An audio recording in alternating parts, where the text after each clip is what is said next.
Saudara, apa saja yang menjadi prioritas tim gabungan independen pencari fakta TGIPF mengusut tragedi Kanjuruhan? Kami akan bahas bersama anggota TGIPF tragedi Kanjuruhan, Akmal Marhali, yang juga merupakan koordinator Save Our Soccer. Bung Akmal, selamat malam, sehat selalu. Selamat malam, Iya. Bung Aiman. Sehat. Iya. Salam sepak bola. Salam Salam. duka sepak bola Indonesia. Salam sepak bola, salam olahraga, dan tentu ini menjadi duka yang mendalam bukan hanya bagi pecinta sepak bola tapi juga bagi bangsa Indonesia. Hari ini TGIPF resmi sudah ditantangani oleh Presiden, betul ya? Oh, kalau informasi itu saya belum tahu. Oke, baik. Kapan Anda mulai bekerja jadi bersama teman-teman ini? Hari ini saya sudah di kantor Menko Polhukam diundang untuk rapat perdana tim pencari fakta. Baik. Rapat perdana, belum mulai rapatnya ya? Nanti kita akan rapat jam 19.00. Dengan Pak Mahfud, Pak Menko? Ya, dipimpin langsung oleh Ketua Tim TGIPF. Anda mungkin sudah tahu agendanya apa? Agendanya yang pasti kemungkinan ya, karena ini adalah rapat perdana, mungkin perkenalan tim TGIPF, kemudian juga mungkin ya, karena saya secara pribadi belum tahu, karena ketika bicara di Kompas TV, saya ini sebenarnya koordinator Save Our Soccer, masih belum bisa mewakili TGIPF karena belum ada rapat resmi dan baru akan dilakukan pada jam 7 nanti. Jadi kemungkinan adalah perkenalan, kemudian bisa juga penyampaian rencana ke depan, arahan, betul ya, target-target, dan mungkin juga pembagian job description gitu dari 13 anggota tim TGIPF, siapa yang punya wewenang apa dan untuk tugas apa, untuk mencari solusi apa. Saya pikir itu mungkin ya, itu yang akan menjadi fokus utama rapat perdana. Kalau saya lihat TGIPF ini memang beragam ya dari latar belakang. Ada yang mantan perwira tinggi TNI, ada juga aktivis sepak bola, lalu kemudian ada yang lain juga. Ini cukup beragam dan cukup komprehensif untuk kemudian menggali fakta. Benar begitu? Ya, insya Allah. Ini kan cuma 13 kan hanya sosok yang ditampilkan. Sejatinya banyak juga yang akan membantu pastinya. Semua stakeholder sepak bola Indonesia harus membantu. Kenapa? Karena ini semua sukses tidaknya tergantung komitmen bersama stakeholder sepak bola kita. Jadi kita berharap ke depan sudah ada lembaran baru peradaban sepak bola Indonesia. Kalau yang kemudian beredar sebelumnya di media, lalu kemudian dari informasi yang didapatkan bahwa ada 3 yang menjadi perhatian. Yang pertama adalah over capacity. 38.000 diisi lebih dari 42.000 penonton. Kemudian ada penggunaan gas air mata yang dilarang oleh FIFA. Kemudian yang ketiga adalah bagaimana penanganan dari supporter dan juga panitia pelaksana yang kemudian banyak, dalam tanda kutip ya, bahwa banyak misalnya ada minuman keras dan lain sebagainya. Apa yang Anda dapatkan sejauh ini? Ya, kalau dari Save Our Soccer banyak fakta. Bahkan Save Our Soccer menyatakan ini adalah kesalahan kolektif, dosa berjamaah, gitu kan? Karena bukan cuma polisi yang bersalah, tapi di situ ada elemen pansel yang juga bersalah. PT Liga Indonesia juga harus bertanggung jawab atas kesalahan yang dilakukan, PSSI pun demikian, polisi juga demikian, termasuk supporter juga ada yang menanggung kesalahan dari kasus yang kemudian menjadi tragedi nasional. Bukan cuma tragedi nasional, ini merupakan tragedi global. Kenapa demikian? Presiden FIFA Gianni Infantino bahkan menyebut bahwa tragedi Stadion Kanjuruhan adalah hari kelam sepak bola dunia. Artinya ini tamparan keras buat kita semua yang harus kita jadikan stimulan untuk perbaikan di segala aspek sepak bola kita agar ke depan tidak ada lagi korban nyawa yang jatuh karena sepak bola.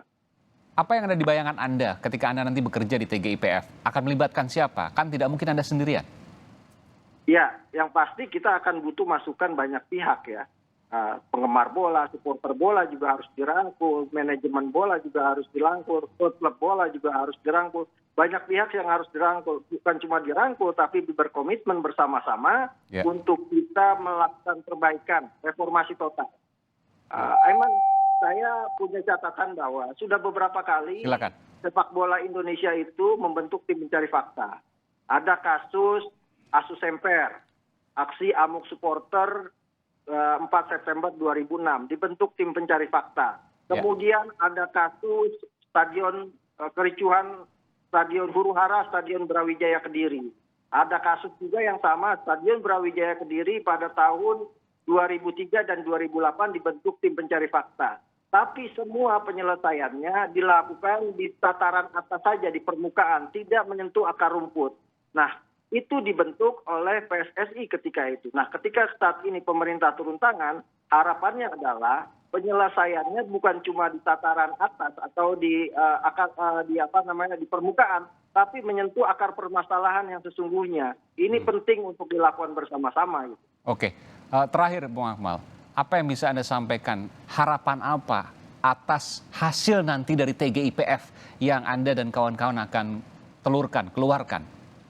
Ya, harapannya adalah tadi saya katakan, kita berharap ada lembaran baru peradaban sepak bola Indonesia. Kalau kita belajar dari misalnya kasus Inggris, yang sebelumnya hooliganismenya begitu ganas, dengan kasus Heysel dan kasus Hillsborough, kemudian Inggris mengeluarkan resolusi yang dinamakan Football Spectator Act. Kita melihat Inggris saat ini menjadi kompetisi yang paling menarik ditonton, bahkan orang menonton sepak bola itu ke stadion seperti datang ke bioskop. Gitu. Keluarga setiap akhir pekan menjadikan sepak bola sebagai hiburan. Bahkan dengan anak-anak. Sepak bola itu jadi kuburan. Nah, kita harus belajar dari Inggris dan menduplikasi apa yang dilakukan Inggris.